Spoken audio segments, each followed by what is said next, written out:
you have a whole day of IEPs in one building, a whole day of IEPs in another building, a whole day of IEPs. She would not be able to do her job.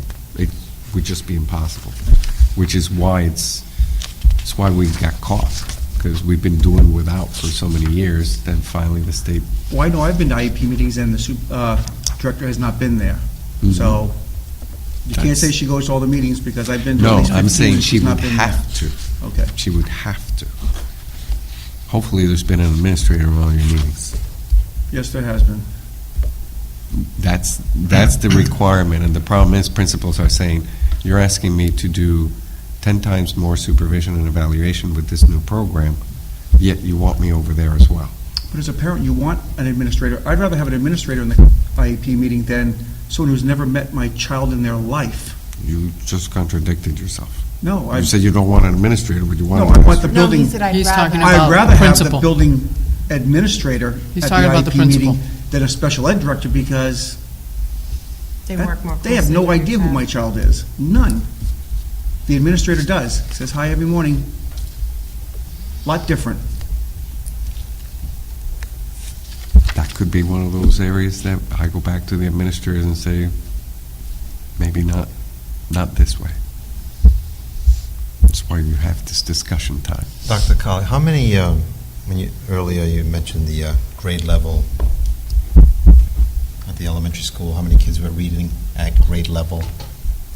I don't And- have You the didn't data give me- summarized. I can tell you, I think 70% is doable. It's when we Where start are we now? increasing it. Where are we now? Well, I can tell you, if you use Less the than 70, MCAS, if you obviously. use the MCAS data, yeah, it would be less than 70 at third grade and fourth grade. It's- 60? Less. I will 50? I will fudge because Go to I 40. can't go into the You might state hit it. and look it up All right, and so put it out in all right, public. the answer to the child not reading well is to have that child read more. Yes, I mean, that at would be younger my, you grades. know. At younger grades. For example, last year, we introduced this approach at the Macomber School, and, you know, I know we hit them hard, and they were like, we don't think we can do it, and they come up to 80%. So the kids coming into first grade were reading at what we're considering grade level at 80%. So, this is, you I know it this can is- be done. This is all great, and it's, it's awesome. But you need to spend more time reading. Yes. That's the simple of it. Yeah. Period. And it needs to be done at We have books, we have kids, and a teacher, and read more. Well, that's the part that I'm saying. We don't have a lot of library books or classroom library books that are separated into clusters that they can use for teaching kids at the level they're at. A lot of what happens with the Basel series is it kind of assumes that if you're in first grade, you're all reading more or less at the same speed, same level, same issues, where that's not true. I mean, the last 20 years of research has shown that's not true. Right, but then that's So you're when that looking- teacher spends that extra 5 minutes with Johnny and Mary Or and the Susie teacher and- takes and creates 4 or 5 groups and uses 4 or 5 different books. So you need the set of 5 different sets of books so that you can have this group reading with these issues, that group reading with those issues, and maybe the special ed teachers reading with another group over there with those issues, and maybe you have the reading specialist with another group over there reading with those issues. And yeah, you do multiply the amount. Well, this is just an idea, but I remember when I was back in the, I don't know, maybe back in the third day. grade, Back in the day. we had like 3 reading groups. I remember it so vividly because I was not a good reader. The first reading group would read like, we'd all go around the teacher's desk, 8, 7, 10 kids, whatever at a time. The first group, the kids that could read well, they'd read 2 chapters. Second group would read 1 chapter. And then my group, we'd get up there and we'd be lucky if we could all read half a page, Yeah, but you know, You it's really not- need a it's- different set of books for every different program, more. I think what you're getting into is more of a, it's creating groups that move at their pace, and hopefully, once you figure out what the issues of that small little group is, you can move them faster than you used to by just doing the whole class, or by having this group doing one kind of reading while everybody else is waiting. I mean, we're never going to have 30 kids reading at the same level, but No, the but you idea can is to push raise, it. you know, I'm raise them expecting all. some kids reading at, first, second grade level in kindergarten. I hate to put her on the spot, but I'd like to call up Dr. Dargan. Oh, she'll love that. I mean- We've had this discussion, Well, trust I know me. this is what her thing is, so. This is her thing. This is our thing. I'd like to, I mean, I know I'm. We can not- talk about You this can- all night. I was hoping to You just can put it read, out there you can as a do goal. math, you can, everything else will come That's easy. the crux, literacy and numeracy. That's where we Everything else should be we second. invested in numeracy, now we want to invest in literacy. Everything else should be second to those two things. Reading. Kids need to spend, Reading, writing? if we didn't spend an extra half an hour a day reading, you telling me our scores wouldn't go up? I mean, I would be willing to bet Is it anything. Call the double Is it as dose. simple as what he's saying, or is it a combination of things, or, I mean, I'm not a teacher.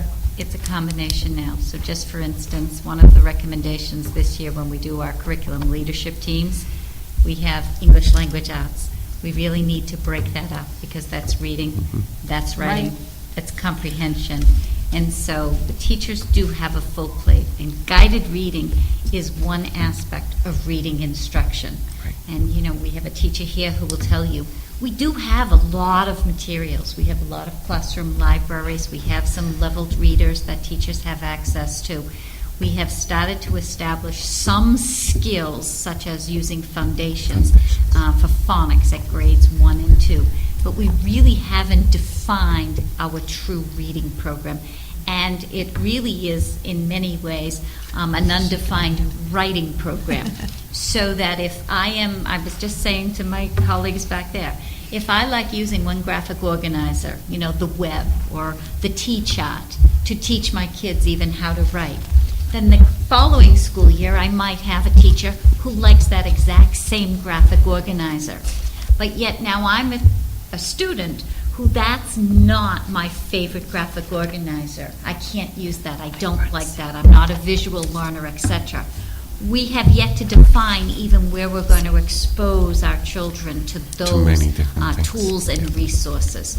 So we do need to look very carefully at our, particularly our early literacy program, because I believe right now that the crux of some of our problems, we have phenomenal teachers. They're doing a great job in the classroom, but we haven't progress monitored. We haven't benchmarked. We have a reading basal series that's over 10 years old. So we have to look at new anthologies. We have to look at nonfiction text for our youngsters. Much of what the new assessments are going to be is on informational text. When I talk to you about research, where in our curriculum is actually a research project taught? Many of you probably remember learning how to take notes using index cards, etc. We moved away from that, the scientific research process, when MCAS first came into be.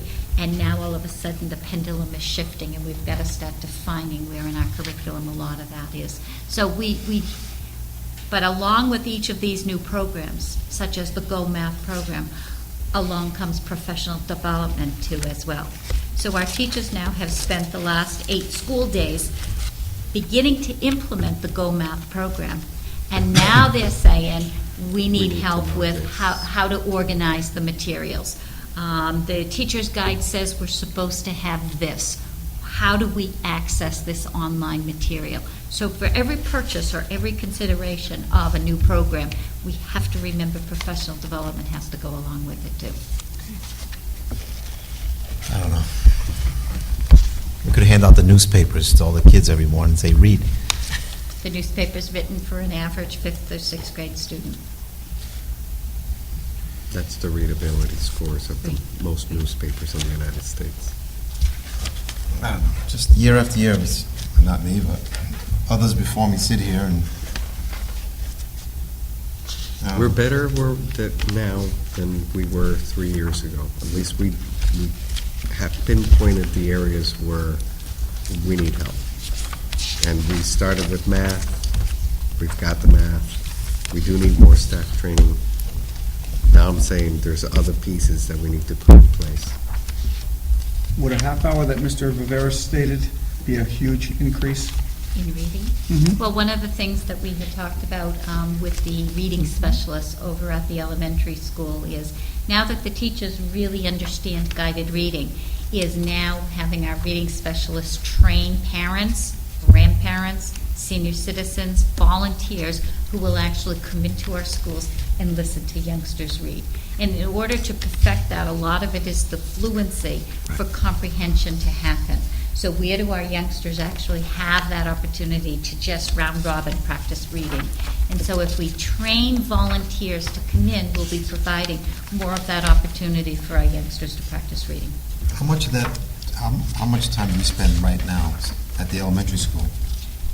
First grade, second, whatever, with the kids in front of the teacher in small groups, big groups, where the kids are reading, and everyone's following along. Do we do that at all? We do, and I would say that at this point in time, it varies from teacher to teacher. It varies from day to day, but a good 2 to 3 hours each day at the elementary school is spent on English language arts. But that's spelling, that's reading, that's writing. Sometimes it's so integrated that you can't separate it out. But 2 to 3 hours a day is spent on, English language arts instruction. skills. It's quite known that I do not agree with responsive classroom. I think we're wasting 3.5 weeks of education, half-hour a day, 180 days. We're wasting a lot of education where a half hour that day we should be doing reading. I mean, I just don't get it. I know we've made it our point to say that we don't want responsive classroom, and once again, it's forefront in our day, every day. I think one of the issues is the Title II grant is very specific on the things that it can fund. With responsive classroom, the majority of our teaching staff, at least pre-K through 4, with some of our 5th and 6th grade teachers being trained in developmental design, which is the middle school version of it, more teachers than not have been trained in responsive classroom. So if you look at the right side of the RTI, the response to intervention triangle, the left side addresses the academic side, so that the core curriculum is Tier 1, everybody gets it. At Tier 2 or Tier 3 are certain interventions. We're supposed to look at the right side, the behavioral side of response to intervention 2. So what are our core values? What's our belief system within each school and each school community? And then what is actually our program? Now, not every school district purchases a formal program, but if it's being funded by some of our grants, I wrote a grant in the spring where with responsive classroom training, $5,000 was solely specifically targeted for that because it would go towards just so very few research-based programs. So if the majority of our teachers are already trained and we have to identify something at Tier 1, this seems to be a quick fix, an easy fix. Teachers do say that they enjoy at least many components of responsive classroom. Then we actually have to look at what happens if, we may have kids who lie, steal, cheat, need some more therapeutic type interventions. What's That's our Tier 2. research-based intervention for Tier 2 and Tier 3? So with respect to the state mandates, responsive classroom actually fulfills the Tier 1. Everybody gets that instruction. I just think it insults our teachers. I mean, it's common sense. I just don't get it, why we have to pay a program to have common sense in the classroom that this is not what you do, this is how you behave. I just don't get it. I think one of the things, it standardizes the language. This summer, the elementary school worked with a consultant, and they started to look at just globally. So they've got posters now in the school when you walk in, and they've defined what the expectations is in the corridors, in the hallways, moving from one place to another. And they use the acronym HALLS, and, where do your lips need to be? How are your hands supposed to be? And so it's defining that common language. Do you need a formal program like Responsive Classroom? No, if you have the time and the skill to develop positive behavioral intervention supports a homegrown version. But the Responsive Classroom at least puts common vocabulary to as well. And to just to explain the half an hour that you're referring to in the morning, it's never a whole half an hour of, as people say, not reading or not doing math. A good chunk of that is supposed to be introducing what you're going to do that day in the academics. So there is a large component of it that's supposed to be either reading, response to reading, writing, or you could even include math in there, science. So teachers, depending on how good they are at using the program, that half hour can be pretty much instructional, almost all of it, if not all of it. It's built in, and it's oftentimes it's automatic, so you don't know that it's something separate. So, for instance, the morning message, where the teacher writes the letter to the students, letting them know what the agenda, what the day is going to look like. Perhaps the teacher uses that as a way to review capitalization.